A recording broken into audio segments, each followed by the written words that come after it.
2 वर्ष परमेश्वर की विश्वास योग्यता के आज हम सेलिब्रेट कर रहे हैं और हम वचन में जाएंगे। ये वचन हमारी गवाही है, मेरे व्यक्तिगत जीवन की गवाही है, मेरे परिवार की और इस बिलीवर्स अथॉरिटी चर्च जयपुर की। और जो 2 बाइबल रीडिंग्स हमारे सामने पढ़ी गई, इसके अलावा और भी वचनों से आज हम अपनी आत्मिक खुराक को लेंगे। पर उससे पहले हम अपने चर्च में जब भी वचन का अध्ययन करने के लिए जाते हैं, उससे पहले हम एक कन्फेशन करते हैं। आप सब भी आज हमारे साथ इस कन्फेशन को करिए। आज जितने भी लोग यहाँ पे बैठे हैं, सब अपना दाहिना हाथ इस तरह से खड़ा कर लें। जितने भी लोग यहाँ बैठे हैं, सब अपना दाहिना हाथ इस तरह से खड़ा कर लें। लोग मेरे पीछे बोलें, परमेश्वर के वचन के सामने, परमेश्वर के वचन के सामने मेरे जीवन की हर परिस्थिति घुटने टेकेगी। आमीन, हालेलुया। इब्रानियों 4:12 से कन्फेशन लिया गया है, जो हमें सिखाता है कि परमेश्वर का वचन कितनी बड़ी सामर्थ है। मेरे प्रियो, हमारे घरों में जो पवित्र बाइबल है, यही पवित्र बाइबल हमें बताती है कि परमेश्वर के वचन के द्वारा पूरी सृष्टि का निर्माण हुआ। इस वचन के अंदर निर्माण करने की सामर्थ है। इस वचन के द्वारा हमें उद्धार मिलता है। इस वचन से हमारा जीवन चलता है। जब प्रभु यीशु मसीह की परीक्षा शैतान ने करी, तो प्रभु यीशु मसीह ने जवाब दिया, मनुष्य रोटी से नहीं, किससे जिंदा रहता है? ये परमेश्वर का वचन मुझे और आपको जिंदा रखता है। परमेश्वर के वचन के द्वारा पूरी सृष्टि की रचना हुई। परमेश्वर के वचन से हमें उद्धार मिलता है। परमेश्वर का वचन हमें जिंदा रखता है, और वो सब कुछ जो हमारे अंदर टूटा फूटा है, उसका निर्माण करने की सामर्थ्य परमेश्वर का वचन रखता है। उत्पत्ति उसके पहले अध्याय के अंदर लिखा है, पृथ्वी बेडौल और सुनसान पड़ी थी, और परमेश्वर का आत्मा जल के ऊपर मंडलाता था, पर कुछ नहीं हुआ। लेकिन जैसे ही वचन आया, जैसे ही परमेश्वर ने अपना वचन कहा, रिक्रिएशन शुरू हुआ, पुनर्निर्माण शुरू हुआ, और पृथ्वी जो बेडौल और सुनसान पड़ी थी, परमेश्वर ने स्वयं देखा, कहा सुंदर है। कोई भी जीवन कितना भी बेडौल हो जाए, कितना भी सुनसान हो जाए, परमेश्वर का वचन उसे वापस से सुंदर बनाने की सामर्थ्य रखता है। हालेलुया। मेरे प्रियो, जब भी आप कभी भी अपनी लाइफ में लो फील करें, नेगेटिव थॉट्स आए, विपरीत परिस्थितियों का सामना करें, संसार की तरफ ना देखें, सांसारिक संगति को ना ढूंढें, परमेश्वर के वचन में जाएं। ये कन्फेशन हम हर संडे करते हैं और अपने आप को रिमाइंड कराते हैं कि इस परमेश्वर के वचन के सामने मेरे जीवन की हर परिस्थिति घुटने टेकेगी। इस वचन में निर्माण करने की सामर्थ्य है। पर जीवन की परिस्थितियां कब घुटने टेकेगी? जब हम स्वयं इस वचन को अपने ऊपर चलने देंगे। इब्रानियों 4:12 का एक कन्फेशन हमें सिखाता है कि वचन एक तेज तलवार की तरह है, और यह दोधारी तलवार है। परमेश्वर का वचन जब हम उसे शहद की तरह लेते हैं तो बड़ा अच्छा लगता है।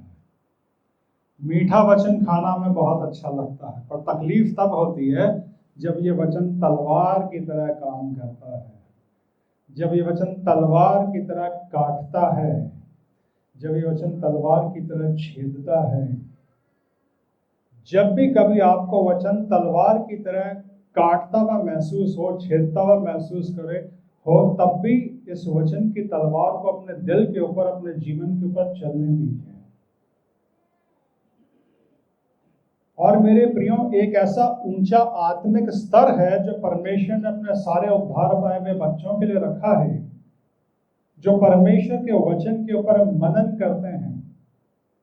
पढ़ने के बाद, सुनने के बाद, अगर आप लगातार परमेश्वर के वचन के ऊपर मनन करेंगे, तो ये परमेश्वर का वचन आपके गूदे गूदे को छेदता जाएगा, छेदता जाएगा, और एक ऐसे स्तर पे आप आएंगे जहां आपका जीव और आत्मा अलग हो जाएगा।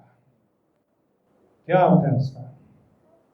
जीव के अंदर विचार और भावनाएं हैं, थॉट्स और फीलिंग्स सोल रेल्म में आती हैं, जीव में आती हैं। और उद्धार पाने के बाद भी परमेश्वर की हर संतान के ऊपर, परमेश्वर के हर बच्चे के ऊपर अंधकार के साम्राज्य का सबसे बड़ा हमला उसके विचारों के ऊपर, उसकी भावनाओं के ऊपर होता है। उद्धार पाने के बाद भी आपके विचार, जब तक आप जीवित हैं, आपके मस्तिष्क के विचारों के ऊपर और आपके हृदय की भावनाओं के ऊपर अंधकार के साम्राज्य का और शैतान का हमला होता रहेगा। इसको रोकने के लिए वचन की तलवार है। जब वचन के ऊपर आप मनन करेंगे और इतना मनन करेंगे कि आप उस आत्मिक स्तर पे आ जाएंगे जब आपका जीव और आत्मा अलग हो जाएगा, आपका स्पिरिट बॉडी इतना स्ट्रांग हो जाएगा कि वो स्पिरिट बॉडी स्ट्रांग होके आपके सोल रन को, आपके जीव को अपने कब्जे में ले लेगा। आपके विचार और आपकी भावनाएं आपके आत्मिक जीवन को कमजोर नहीं करेंगी। ये शैतान का हथियार होता है। जैसे इजरायली लोग जब गुलामी से निकलने वाले थे ना, फिरौन को पता चल गया कि अब परमेश्वर की सामर्थ के आगे मैं नहीं ठहरूंगा, तो उसने कहा ठीक है, आदमी आदमी चले जाओ, औरतों को रहने दो, बच्चों को रहने दो, जानवरों को बार्गेनिंग चलती है दोनों की। पहले कहता सिर्फ आदमी चले जाओ, फिर कहता औरतों को ले जाओ, बच्चों को रहने दो, जानवरों को रहने दो। वहां पे मूसा एक जवाब देता है फिरौन को जो मुझे बहुत अच्छा लगता है। मूसा कहता है हम सब के सब जाएंगे, हमारे किसी जानवर का एक खुर भी नहीं रहेगा। हालेलुया। यही हर विश्वासी का, हर उद्धार पाए हुए परमेश्वर की संतान का जवाब अंधकार के साम्राज्य को होना चाहिए। मेरे विचार भी, मेरी भावनाएं भी परमेश्वर की हैं। दूसरा कुरिन्थियों 10:5 में पौलुस कहते हैं हम उन सारी कल्पनाओं का खंडन करते हैं और आप सारी भावनाओं को कैद करके प्रभु यीशु मसीह का आज्ञाकारी बना देते हैं। मेरे प्रियो, इस कन्फेशन को बार बार एक्सप्लेन करना मुझे बड़ा अच्छा लगता है। और इस कन्फेशन को एक्सप्लेन करते हुए, इब्रानियों 4:12 को एक्सप्लेन करते हुए मैं ये सवाल आप सबके सामने रखता हूं। सेल्फ मेडिटेशन कीजिए अपना। आप मसीह हैं क्या? मसीह होने के बावजूद आपकी भावनाएं और आपके विचार आपके आत्मिक जीवन को कमजोर करते हैं। शैतान हमारे ही विचारों को और हमारी भावनाओं को लेके हमारे अगेंस्ट में, हमारे विरोध में काम करता है। उसको अपनी तरफ से कोई चीज लेने की जरूरत नहीं, हमारी चीजों को लेके वो हमारे ऊपर हमला करता है, जिसमें हमारे विचार और हमारी भावनाएं होती हैं। 25 साल मेनलाइन चर्च में पासबानी खिदमत करते हुए बहुत से लोग ऐसे मिले जो शेयर करते थे खुल के, पैसा मन नहीं करता प्रार्थना करने का, मन नहीं करता वचन पढ़ने का। क्यों नहीं करता? भावनाएं, संसार के लोगों से भावनाएं इतनी आहत हो चुकी हैं, विचार इतने डिस्टर्ब हो चुके हैं, थॉट्स इतने डिस्टर्ब हो चुके हैं कि अब फोकस होता ही नहीं है वचन के ऊपर, आत्मिक जीवन के ऊपर। परमेश्वर चाहते हैं कि उसके बच्चे इस स्तर से ऊपर उठें और इस स्तर पे आए जिसकी शिक्षा इब्रानियों 4:12 देता है कि परमेश्वर का वचन जीवित और प्रबल है, तेज दोधारी तलवार के समान है और यह हमारे गुदे गुदे को छेदने की सामर्थ रखता है और हमारे जीव और आत्मा को अलग करता है।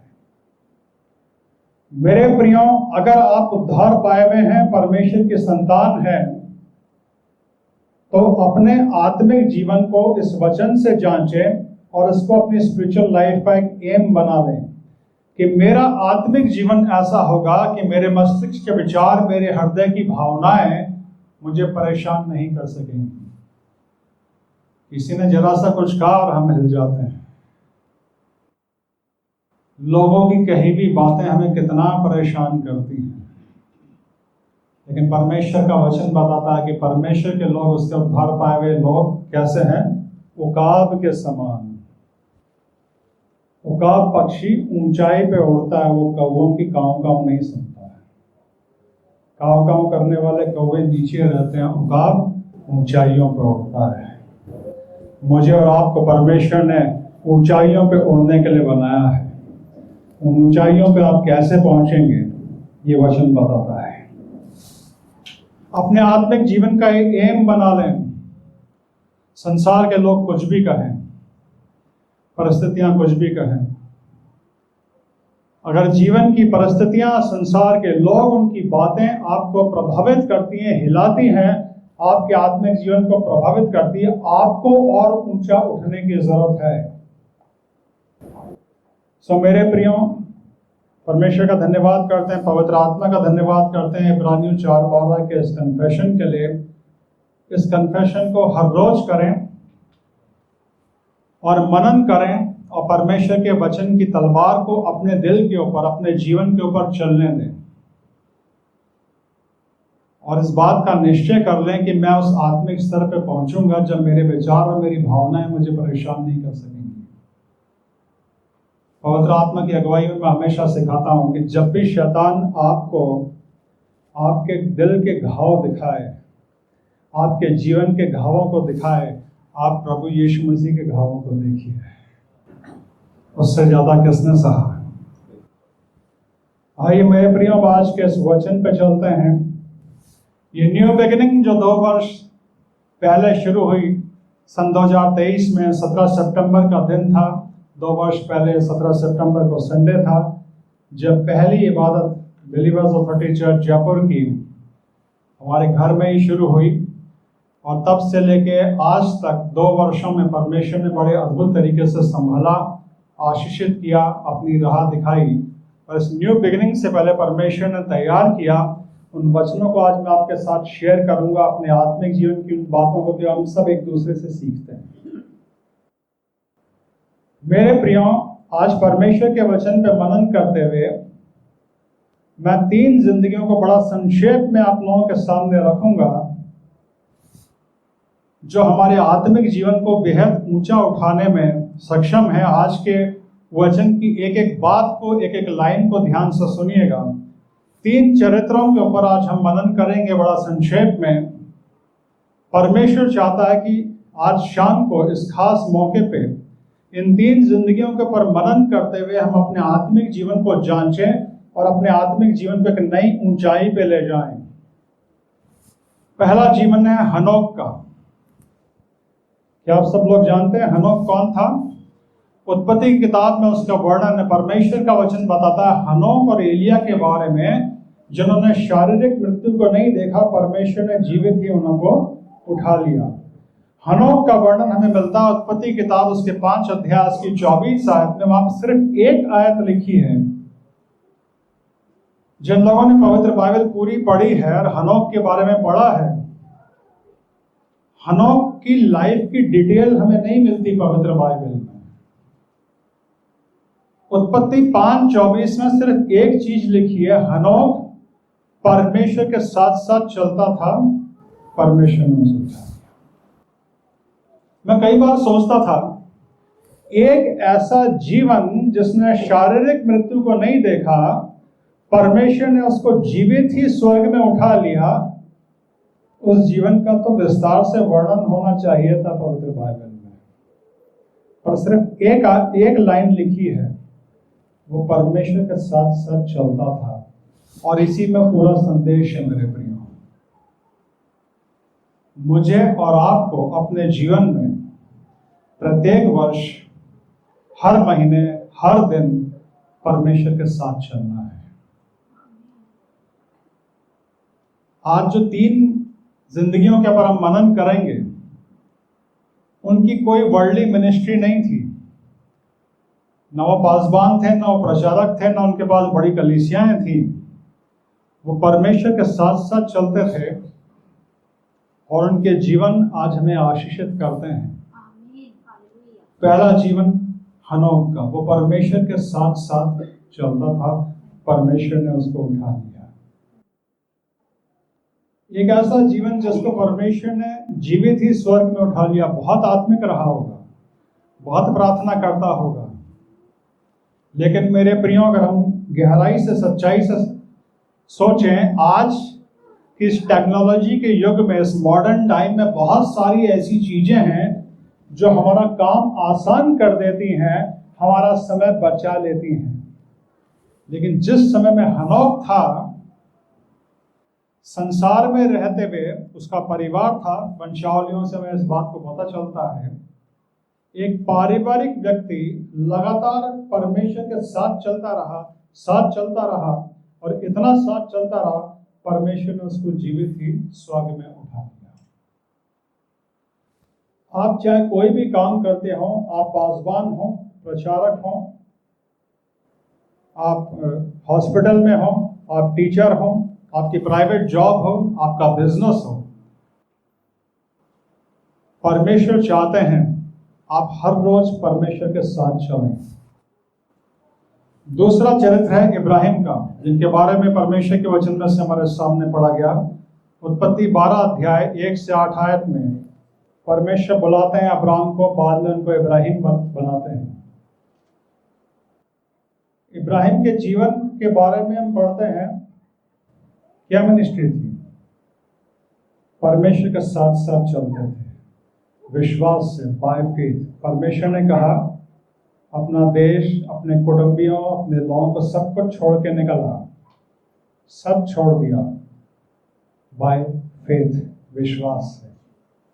उत्पत्ति 12 अध्याय में हम पढ़ते हैं, जहां जहां इब्राहिम जाते थे वेदी बनाते थे, परमेश्वर से प्रार्थना करते थे।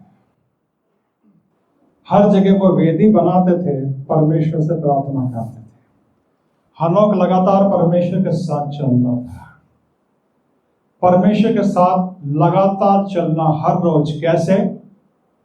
प्रार्थना के द्वारा, परमेश्वर के वचन के द्वारा। मेरे प्रियो, ये मेरे हृदय का बोझ रहा है जब से परमेश्वर ने मुझे अपनी महान सेवकाई के लिए इस्तेमाल किया। मैं आज अपनी गवाही आप लोगों के सामने रखूंगा।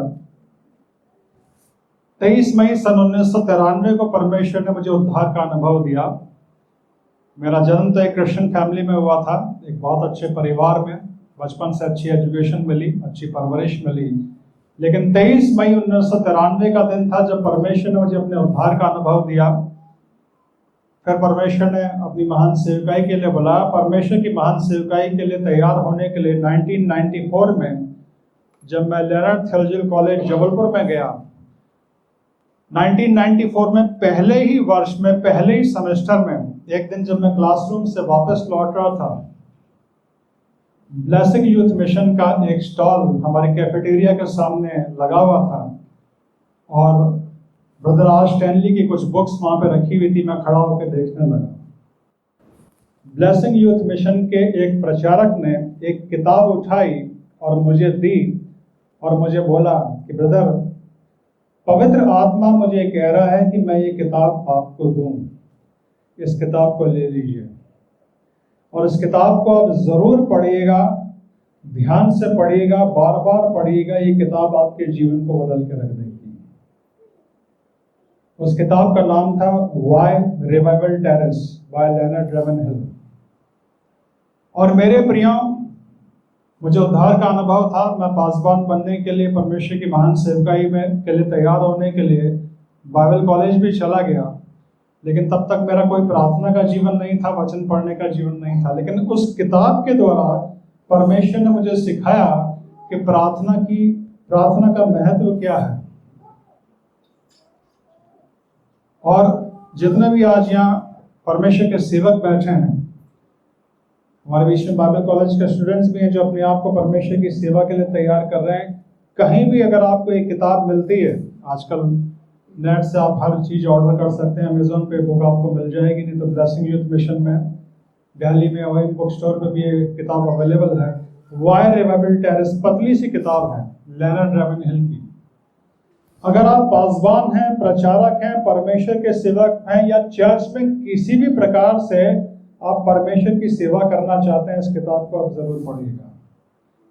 इस किताब ने मेरे आत्मिक जीवन को, मेरे प्रार्थना के जीवन को बदल के रख दिया। मेरे प्रियो, तब से लेके अब तक परमेश्वर ने मुझे वचन बोलने का तोड़ा दिया। जहां जहां जिन चर्चेस में मैं गया, लोगों ने गवाही दी कि हाँ, हमारे भाई साहब अच्छा वचन शेयर करते हैं, लेकिन मैं आपको बताता हूं, वचन का प्रचार करने से भी ज्यादा, मिनिस्ट्री करने से भी ज्यादा मुझे परमेश्वर की संगति में बैठना अच्छा लगता है, उसकी प्रेजेंस में बैठना ज्यादा अच्छा लगता है। और ये मुझे सिखाया परमेश्वर ने उस किताब के जरिए, वाई रिवाइवल टेरेस। आत्मिक जागृति में देरी क्यों होती है? प्रार्थना की वजह से।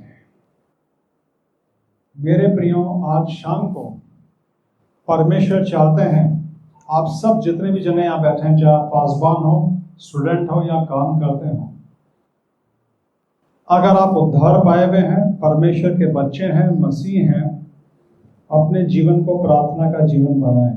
मैं जानता हूं व्यक्तिगत तौर पे आप में से कई लोगों का आत्मिक जीवन बड़ा अच्छा है, प्रार्थना का जीवन है, लेकिन उद्धार पाए हुए परमेश्वर के सभी लोगों के लिए सबसे बड़ी कॉलिंग है। परमेश्वर का वचन अलग अलग सेवकाई के बारे में बताता है, प्रेरित हैं, प्रचारक हैं, पासबान हैं, शिक्षक हैं, प्रॉफिट्स हैं, लेकिन एक सेवकाई जो सबके लिए खुली है, चाहे मैन हो, चाहे वुमेन हो, चाहे बुजुर्ग हो, चाहे बच्चे हो, चाहे आप कोई भी काम करते हो, वो है प्रार्थना की सेवा। मैं आज आपको एक चीज बताना चाहता हूं, अपने मन से नहीं बोल रहा हूं, सच्चाई बोल रहा हूं। आपको पता है हमारा ये भारत देश क्यों अभी तक प्रभु के चरणों में नहीं है? इंडियन चर्च का दिल बहुत कमजोर है। जो भारतीय कलीसिया है उसका दिल बहुत कमजोर है। और चर्च का दिल पता है क्या होता है? प्रार्थना करने वाले लोग, प्रेयर वॉरियर्स। हमारे पास प्रेयर वॉरियर्स नहीं है। स्टेज पे खड़े होने वाले लोग तो बहुत हैं, लीडरशिप देने वाले लोग भी बहुत हैं, आगे आगे जुलूस को लीड करने वाले लोग भी बहुत हैं, जो समाज में, चर्च में अपनी वाहवाही चाहें, काम इसलिए करते हैं क्योंकि उनको वाहवाही मिले, उनको स्टेज मिले, ऐसे बहुत लोग हैं। लेकिन एकांत में, जहां सिर्फ परमेश्वर देखता है, परमेश्वर के सामने बैठ के इस देश के लिए प्रार्थना करने वाले लोग बहुत कम हैं। इंडियन चर्च का दिल बहुत कमजोर है, इसीलिए इंडियन चर्च की ग्रोथ इस देश में नहीं हुई है। मेरे प्रियो, आज परमेश्वर आपको एक बुलाहट देता है, एक चैलेंज देता है। खुदावन प्रभु यीशु मसीह के लिए कि आप इंडियन चर्च का दिल बनने के लिए तैयार हैं? क्या आप मसीह की देह में उसका हृदय बनेंगे? अपने जीवन को प्रार्थना का जीवन बनाएं, परमेश्वर की पवित्र उपस्थिति में बैठना, एकांत में उससे प्रार्थना करना। हमारे उद्धारकर्ता प्रभु यीशु मसीह ने हमें सिखाया।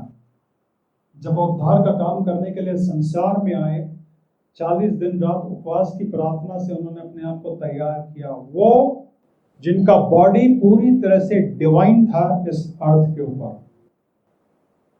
वर्जिन बर्थ प्रभु यीशु मसीह का क्यों हुआ? क्योंकि उसमें पाप नहीं था। जब उन्होंने इतनी प्रार्थना करी तो मुझे और आपको कितनी दुआ करनी है। जब सलीब पे जाने का समय हुआ, प्रभु यीशु मसीह ने गेत्सेमनी के गार्डन को चुना। गेत्सेमनी के गार्डन में उन्होंने प्रार्थना करी। 25 वर्ष की परमेश्वर की महान सेवकाई में मेथोडिस्ट चर्च इन इंडिया के अंदर मैंने एक से एक अच्छे काम करने वाले चर्च के अंदर लोग देखे, अच्छे वर्कर्स देखे, परिवार के परिवार देखे जो चर्च के लिए बहुत काम करना चाहते हैं, हमेशा आगे रहते हैं काम करने के लिए, लेकिन प्रार्थना करने वालों का हमेशा अभाव देखा। मेरे प्रियो, हनोक का जीवन प्रार्थना का जीवन था। इब्राहिम का जीवन प्रार्थना का जीवन था। इब्राहिम बाय फेथ, विश्वास से परमेश्वर के साथ चलते रहे। ये विश्वास कहां से आया? परमेश्वर की संगति में बैठने से आया। वचन कहता है जो परमेश्वर के साथ लगातार प्रार्थना में बैठता है उसके साथ एक आत्मा हो जाता है। और जब परमेश्वर के साथ एक आत्मा हो जाता है, परमेश्वर अपनी बातों को उसके ऊपर रिवील करता है, परमेश्वर की सामर्थ ऑटोमेटिक उसमें ट्रांसफर होती है, परमेश्वर की बातें, परमेश्वर का रूप उसमें ट्रांसफर होता है। ये हमारी सबसे हाईएस्ट कॉलिंग है। परमेश्वर हमें अपनी संगति में बनाता है। और मेरे प्रियो, अपने आप से भी कोई प्रभु के पास नहीं आ सकता है। चर्चेस में लोग परमेश्वर से बहुत कुछ मांगते हैं, अच्छी नौकरी मांगते हैं, अच्छा जीवन साथी मांगते हैं, अपने लिए तरक्की मांगते हैं, फाइनेंस मांगते हैं, पैसा मांगते हैं। मेरे प्रियो, आज पवित्र आत्मा की अगुवाई में यहाँ बैठे सब लोगों को मैं कहना चाहता हूँ, अपने लिए प्रार्थना का आत्मा मांगिए, अपने लिए प्रार्थना का आत्मा मांगिए। परमेश्वर से ये मांगिए कि मैं आपके साथ एक आत्मा होना चाहता हूँ। अगर आप परमेश्वर के साथ एक आत्मा हो गए ना, तो जो कुछ परमेश्वर का है वो आपका होता चला जाएगा। मेरे प्रियो, आज की ये शाम सिर्फ एक सेलिब्रेशन नहीं है। मेरे एक मित्र ने मुझसे कहा, जब तुम संघर्ष में अकेले हो तो सेलिब्रेट भी अकेले करो। जब संघर्ष में लोगों ने तुम्हें अकेला छोड़ दिया तो सेलिब्रेशन में क्यों लोगों को बुलाते हो? मेरे प्रियो, ये सिर्फ सेलिब्रेशन नहीं है, ये एक इन्वेस्टमेंट है आप लोगों के आत्मिक जीवन के लिए। आज का ये वचन एक इन्वेस्टमेंट है आप लोगों के आत्मिक जीवन के लिए। और हर वो इन्वेस्टमेंट जो परमेश्वर के लिए किया जाता है, आत्मिक जीवन के लिए किया जाता है, उसका रिवॉर्ड स्वर्ग देता है, परमेश्वर देता है, इंसान नहीं। ये एक इन्वेस्टमेंट है मेरे प्रियो। पवित्र आत्मा की अगुवाई में आप सब लोग जिनको इनविटेशन मिला, आप सब लोग यहाँ पे आए। मेरे प्रियो, आज ध्यान से सुन लीजिए। आज तक भले ही आपका जीवन चाहे कैसा भी क्यों ना रहा हो, आप जवान रहे हो, मेल हो, फीमेल हो, बुजुर्ग हो, परमेश्वर आपको एक प्रार्थना के जीवन के लिए बुलाता है। और यह साधारण प्रार्थना का जीवन नहीं है। पुराने नियम में लिखा है कि परमेश्वर ने जो अपने लोगों को मिलाप वाला तंबू बनाने की आज्ञा दी, उसके 3 पार्ट थे। पहला था बाहरी आंगन, जिसमें सब लोग जाते थे, सब लोग जाके खड़े हो सकते थे। मेरे प्रियो, हमारे देश के अंदर जितने भी चर्चेज हैं वो सिर्फ बाहरी आंगन में रह गए। हमारे देश के अंदर जो मेजॉरिटी ऑफ चर्चेज हैं वो चर्चेज नहीं है, सिर्फ सोशल क्लब्स हैं। वहां लोग जाते हैं, इबादत खत्म होने का इंतजार करते हैं, बाहर निकलते हैं, एक दूसरे से मिलते हैं, एक दूसरे का हालचाल पूछते हैं, चाय पानी करते हैं, खाना खाते हैं, वापस अपने घर। सिर्फ बाहरी आंगन में रह गया इंडियन चर्च। पर बाहरी आंगन के आगे मिलाप वाले तंबू में एक पवित्र स्थान था जहां सिर्फ याजक जा सकते थे। नया नियम बताता है हर एक उद्धार पाया हुआ व्यक्ति परमेश्वर का याजक है। याजक क्या काम करता था पवित्र स्थान में? वो परमेश्वर को भेंट चढ़ाता था, परमेश्वर की सेवा करता था। जब आप याजक बन गए, अपने जीवन को प्रार्थना का जीवन बनाइए, लगातार परमेश्वर के साथ चलिए, तब आखिर में एक स्थान था जिसको महापवित्र स्थान बोलते थे। वहां कोई नहीं जा सकता था, याजक भी नहीं, सिर्फ महायाजक जाता था वर्ष में एक बार। आपको पता है, महायाजक और महापवित्र स्थान में रोशनी का कोई प्रबंध नहीं होता था, वह अंधकार में महायाजक सेवा करता था।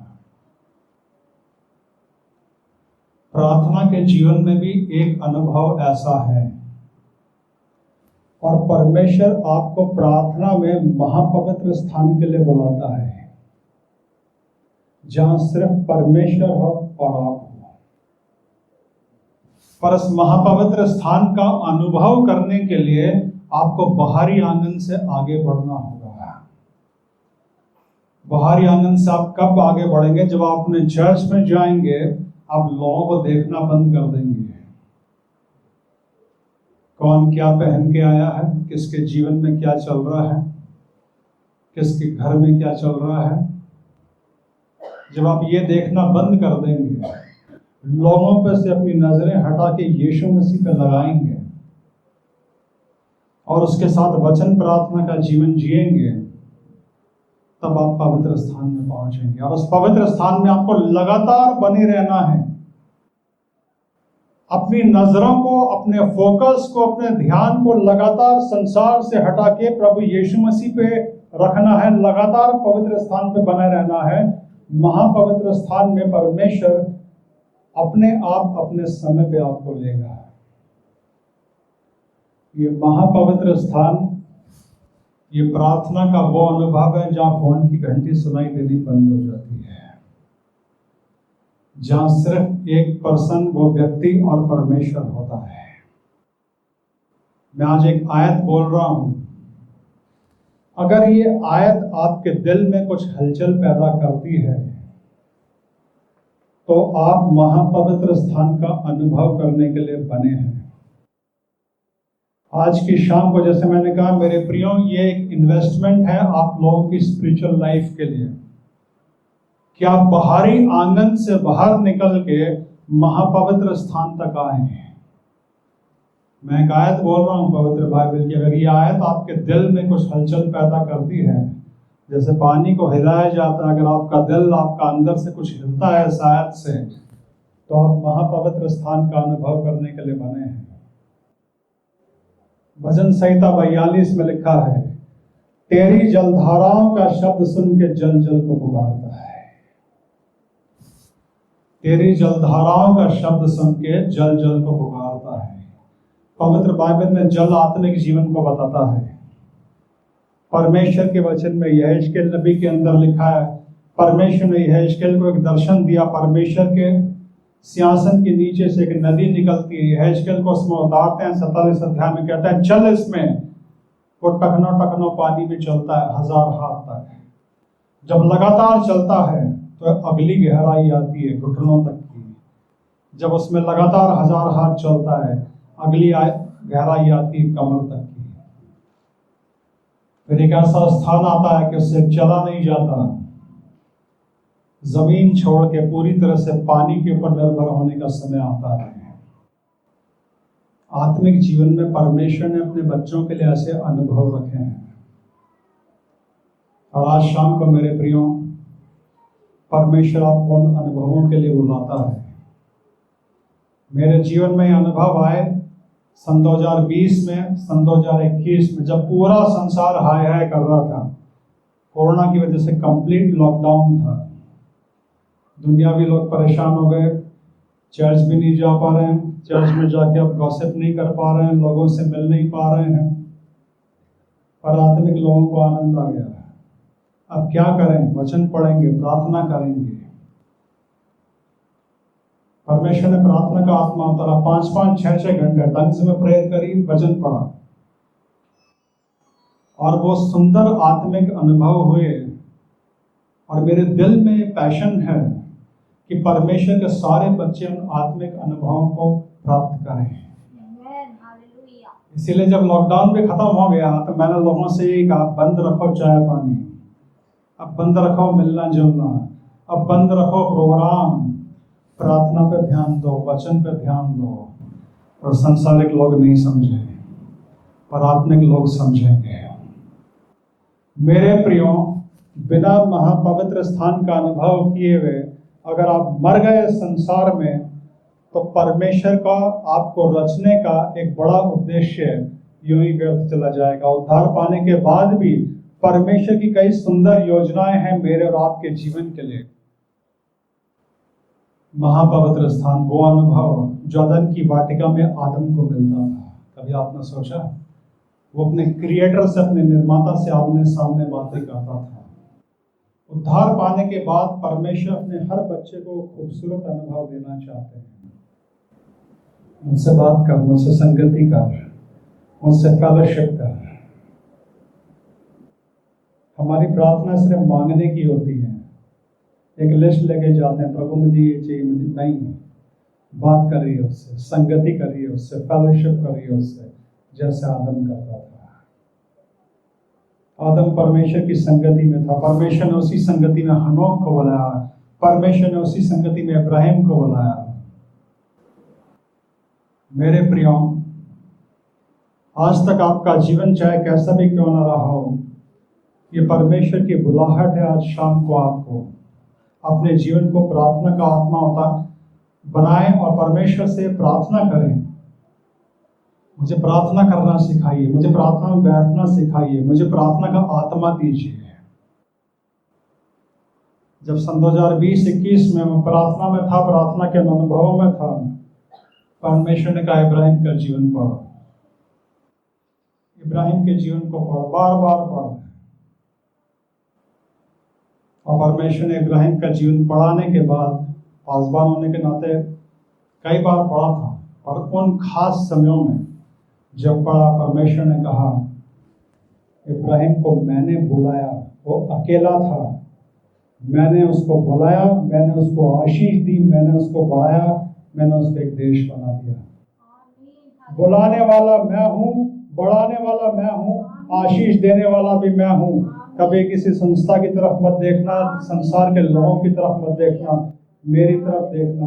और फिर परमेश्वर ने एक सवाल किया मुझसे, अपने प्रार्थना के जीवन के वो अनुभव बता रहा हूँ जिनके बाद ये न्यू बिगिनिंग शुरू हुई। परमेश्वर ने मुझसे सवाल किया मेरे स्पिरिट में, अपनी मिनिस्ट्री में और मुझसे और मुझ में तू किसे चुनेगा? सवाल अनोखा था। परमेश्वर ने कहा मुझे और मिनिस्ट्री में से किसे चुनेगा? मैंने कहा प्रभु आप। परमेश्वर ने कहा मैं तुझे चर्च से बाहर निकालूंगा, कुछ समय अकेला रखूंगा, मेरी संगति में रहना। फिर उससे पहले वर्ष सन 2019 में भी परमेश्वर ने एक बार बात की थी, जब मैं जबलपुर गया हुआ था फैशन वीक में प्रचार करने के लिए। नर्मदा नदी के तट पे, भेड़ा घाट पे, नर्मदा नदी के झरने को देखते हुए परमेश्वर ने मुझसे बात करी थी कि मैं तुझे इस चर्च से बाहर निकालूंगा, एक न्यू बिगिनिंग के लिए इस्तेमाल करूंगा। परमेश्वर ने इब्राहिम के जीवन के द्वारा तैयार किया। परमेश्वर ने सिखाया पहले मुझे, आज तो पासवान है, तेरे पास कलीसिया है, तेरे साथ लोग हैं, मैं तुझे अकेला करूंगा पर मैं तेरे साथ रहूंगा।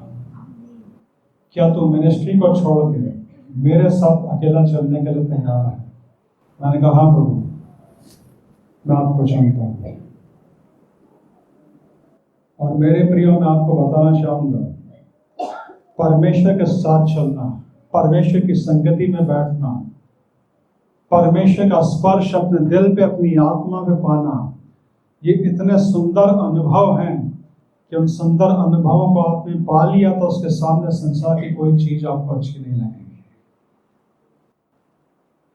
हनोक के जीवन के द्वारा, इब्राहिम के जीवन के द्वारा बात करते हुए आज परमेश्वर आपको एक प्रार्थना के जीवन के लिए बुलाता है, साधारण प्रार्थना के जीवन के लिए नहीं, महापवित्र स्थान का अनुभव करने के लिए। आप चाहे पासवान हो, चाहे लेमन हो, चाहे कोई भी काम क्यों न करते हो, अपने जीवन को प्रार्थना का जीवन बनाइए। और तीसरा हम मनन करेंगे रूत के जीवन के ऊपर। पवित्र बाइबल के अंदर एक किताब है, रूत की किताब। आपको पता है रूत कौन थी? एक मोआबिन स्त्री थी। पवित्र बाइबल में दो बड़ी घृणित जातियों का वर्णन आया, एक अमालेकी, एक मोआबी, जिनसे परमेश्वर बड़ा घृणा करते थे। और मोआबियों के लिए परमेश्वर ने कहा रखा था कि इनकी 10वीं पीढ़ी तक कभी कोई मेरे भवन में नहीं आना चाहिए। उस मोआबी जाति से रूत थी, पर इसके नाम की किताब पवित्र बाइबल के अंदर पाई जाती है। आपको पता क्यों? रूत की किताब इसके पहले अध्याय की 16 आयत में रूत ने अपना एक निर्णय, एक डिक्लेरेशन अपनी सास को दिया। वो कहती है जहां तू जाएगी मैं जाऊं, मैं भी चलूंगी, तेरे लोग मेरे लोग होंगे और तेरा परमेश्वर मेरा परमेश्वर होगा। जिस देश को उसने देखा नहीं था, जिन लोगों को उसने देखा नहीं था, अनजाने में, अंधेरे में, विश्वास से ये एक स्टेप लेती है। और अनजाने में, अंधकार में, बाय फेथ जब हम परमेश्वर के ऊपर विश्वास करके कदम उठाते हैं, स्टेप लेते हैं, परमेश्वर उस स्टेप को ऑनर करता है।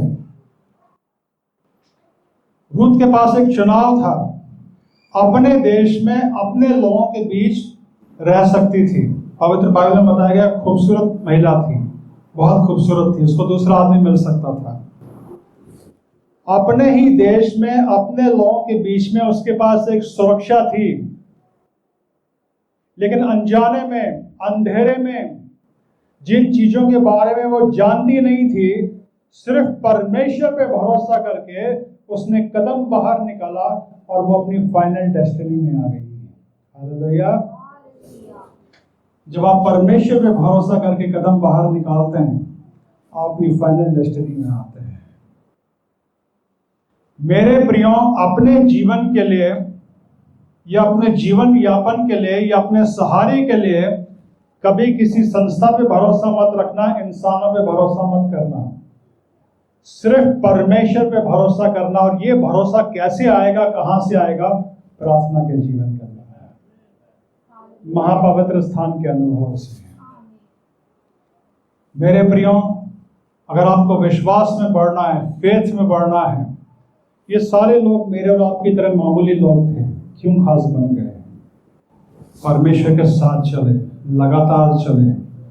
इनकी गलतियां, इनके पाप भी बाइबल में लिखे हैं जो बताते हैं मेरे और आपकी तरह मामूली इंसान थे, गलती करते थे, ठोकर खाते थे, पाप करते थे, फिर उठते थे, परमेश्वर के साथ चलते थे। जैसे इब्राहिम परमेश्वर के साथ चलते रहे, साथ चलते रहे और आत्मिक जीवन में बढ़ते गए।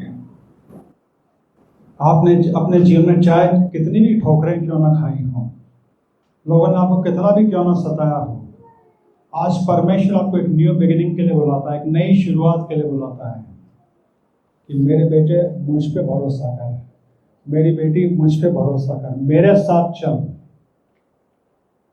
अपने जीवन यापन के लिए, अपनी रोटी के लिए कभी किसी संस्था पे, अपनी नौकरी पे, अपने बिजनेस पे, संसार के लोगों पे भरोसा मत करना, परमेश्वर पे करना। और ये भरोसा कैसे आएगा? वचन से। आपको विश्वास में बढ़ना है, इन पवित्र लोगों के जीवनियों को पढ़िए, इब्राहिम के जीवन को पढ़िए। मेरा आत्मिक जीवन जो ऊपर उठा इब्राहिम के जीवन से और इब्रानियों 11 अध्याय से। इब्रानियों की पत्री उसका 11 अध्याय पढ़िए, प्रार्थना करिए। इब्रानियों की पत्री उसका 11 अध्याय पढ़िए, प्रार्थना करिए। संतों का जीवन पढ़िए, प्रार्थना करिए। परमेश्वर आज आपको प्रार्थना के लिए बुलाता है। मेरे प्रियो, विश्व में जो परिस्थितियां हैं, देश में जो परिस्थितियां हैं, आपके चारों तरफ जो परिस्थितियां, उनको मत देखिए। क्रॉस की ओर देखिए, प्रभु यीशु की ओर देखिए, परमेश्वर की ओर देखिए। और जब उसकी संगति में आ जाएंगे ना, प्रार्थना के इन सुंदर अनुभव में आ जाएंगे ना, तो फिर क्या तूफान, क्या भंवर, क्या आंधियां, सब में आपको आनंद आएगा। एक उकाब के समान सारे तूफानों से ऊपर आप उड़ते हुए निकल जाएंगे। आज की शाम परमेश्वर आपको बुला रहा है महापवित्र स्थान का अनुभव करने के लिए। हो सकता है आपका जीवन अच्छा प्रार्थना का जीवन रहा हो, आप वचन पढ़ते हो, प्रार्थना करते हो, पर अंतिम समय में परमेश्वर अपना आत्मा उंडेल रहा है एक नए स्पिरिचुअल लेवल के लिए जिसका आज तक आपने अनुभव नहीं किया, एक नए आत्मिक अनुभव के लिए, नई आत्मिक गहराई के लिए, उसमें डूबने के लिए परमेश्वर आपको बुला रहा है।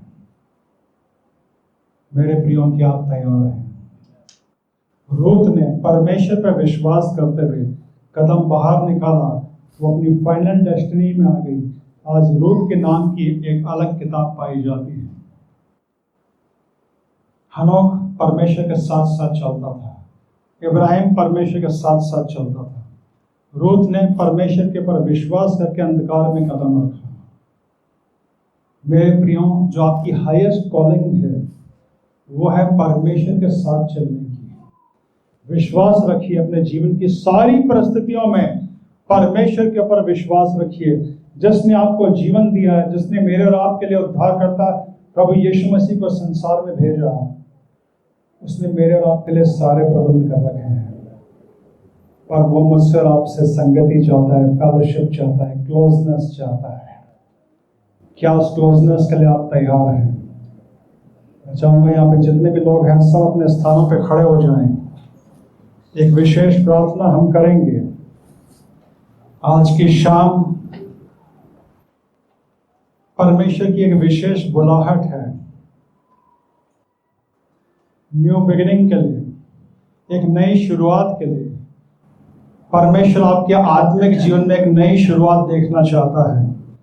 जहां पे भी आप हैं, परमेश्वर आपको आत्मिक जीवन में ऊंचा ऊंचा ऊंचा उठता हुआ देखना चाहता है। अपनी परिस्थितियों को भूल जाइए, अपनी परिस्थितियों को भूल जाइए, अपने फाइनेंस की ओर मत देखिए। God needs no sponsor. परमेश्वर को स्पॉन्सर्स नहीं चाहिए। वो सनातन चट्टान है, वो आपके जीवन को सहारा देना चाहता है। पतरस कर्जे में डूबा हुआ था। उस कर्जे से बचने के लिए सारी रात मछली पकड़नी चाहिए, पर कुछ नहीं मिला। यीशु मसीह ने एक बार बोला तो इतनी मछलियां आई, उसका सारा कर्जा उतर गया। अपने फाइनेंस के लिए, अपने व्यक्तिगत जीवन के लिए, अपने परिवार के लिए, अपने भविष्य के लिए परमेश्वर के ऊपर भरोसा रखिए। आज शाम को इस वचन के बाद में एक विशेष प्रार्थना आप सबके लिए करना चाहता हूं कि परमेश्वर आपके ऊपर प्रार्थना का आत्मा उंडेले। परमेश्वर आपके ऊपर अपने अनुग्रह का आत्मा उंडेले। परमेश्वर आपको महापवित्र स्थान का अनुभव दे। भूल जाइए हमारे देश में क्या हो रहा है, आपके चारों तरफ क्या हो रहा है। परमेश्वर आपको अपनी संगति में बुला रहा है। इससे पहले कि आपके शारीरिक जीवन का अंत हो, परमेश्वर आपको अपने साथ एक आत्मा होता हुआ देखना चाहता है। परमेश्वर आपको घुटना घुटना जल में चला के उस स्थान तक ले जाना चाहता है जब आप आत्मा के पानी में तैरे हैं। प्रार्थना करेंगे। प्रभु यीशु मसीह हमारे स्वर्गीय पिता, आज मैं आपसे विशेष प्रार्थना करता हूं आपके इन सारे प्रिय बच्चों के लिए, आपकी संतानों के लिए, जिन्हें आज आपने चुना कि आज शाम को यहाँ इस स्थान पे आए और आपका वचन सुने। आपका धन्यवाद करते हैं परमेश्वर पिता सुंदर वचन के लिए। आपका धन्यवाद करते हैं सुंदर जीवन के लिए। आपका धन्यवाद करते हैं आपके दिव्य उद्धार के लिए।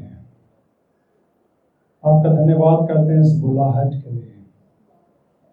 आज मैं आपका दास, आपका याजक, आपसे विशेष प्रार्थना करता हूं, इस हॉल के अंदर जितने लोग खड़े हैं सबके ऊपर प्रार्थना का आत्मा उंडेलिए।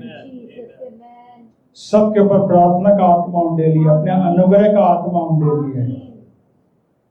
इससे पहले कि यहाँ खड़े लोगों का जीवन समाप्त हो, इन्हें महापवित्र स्थान का अनुभव दीजिए। नए स्पिरिचुअल रेल्म में ले चलिए, नए आत्मिक स्थानों पे ले चलिए, नए आत्मिक अनुभव दीजिए। हम संसार की ओर नहीं, हम सिर्फ आपकी ओर देखते हैं। परमेश्वर पिता पुत्र पवित्र आत्मा हर रोज हर पल हमें अपने साथ चलना सिखाइए। हमारे जीवन से सिर्फ और सिर्फ आपकी इच्छा पूरी हो। हर एक व्यक्ति के ऊपर बहुतायत से आपकी आशीष हो, आपका डिवाइन प्रोटेक्शन हो। इस प्रार्थना को परमेश्वर पिता आपके प्रिय पुत्र अपना उद्धार करता है प्रभु यीशु मसीह के पवित्र मीठे और सामर्थ्य नाम में मांगते हैं। आमीन।